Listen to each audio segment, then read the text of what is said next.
ქრისტიანულ სამყაროში ბევრს აინტერესებს თუ როგორ წარმოიშვა ისლამი. მსოფლიოს ერთ-ერთი უდიდესი რელიგია, რომელსაც დღეს მილიარდზე მეტი მიმდევარი ჰყავს. როგორ დაიწყო მისი ისტორია და როგორ იქცა არაბეთის ნახევარკუნძულზე წარმოშობილი მოძღვრება მსოფლიო რელიგიად.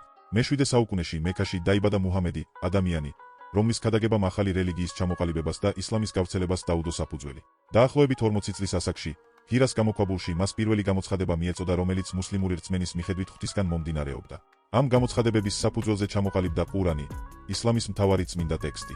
მექაში ახალი მოძღვრების მიმდევრებს წინააღმდეგობა შეხვდათ, რის შემდეგაც 622 წელს მუჰამედი და მისი მიმდევრები მედინაში გადავიდნენ. ეს მოვლენა, ჰიჯრა, იმდენად მნიშვნელოვანი გახდა, რომ სწორედ მისგან იწყება ისლამური კალენდარი. მომდევნო საუკუნეებში ისლამი სწრაფად გავრცელდა ახლო აღმოსავლეთში, ჩრდილოეთ აფრიკაში, აზიასა და ევროპის ნაწილში. თუმცა ისლამური სამყარო ერთიანი არ დარჩენილა. მუჰამედის გარდაცვალების შემდეგ ლიდერობის საკითხზე წარმოშობილმა დაპირისპირებამ საბოლოოდ ხელი შეუწყო სუნიტური და შიიტური ტრადიციების ჩამოყალიბებას. შემდგომ საუკუნეებში ისლამურმა ცივილიზაციამ უდიდესი როლი ითამაშა მეცნიერებაში, მედიცინაში, მათემატიკაში, ასტრონომიასა და ფილოსოფიაში. ბაღდადიდან კორდობამდე შეიქმნა მნიშვნელოვანი კულტურული და სამეცნიერო ცენტრები, რომლებმაც მსოფლიო ისტორიის განვითარებაზე დიდი გავლენა მოახდინეს. დღეს ისლამი მსოფლიოს ერთ-ერთი უდიდესი რელიგიაა. მაგრამ როგორ დაიწყო ეს ყველაფერი და როგორ განვითარდა ის საუკუნეების განმავლობაში? ისლამის ისტორიის სრული ქრონოლოგია მექადან თანამედროვე სამყარომდე წაიკითხეთ ჩვენს სტატიაში საიტზე ცნობისთვის.com.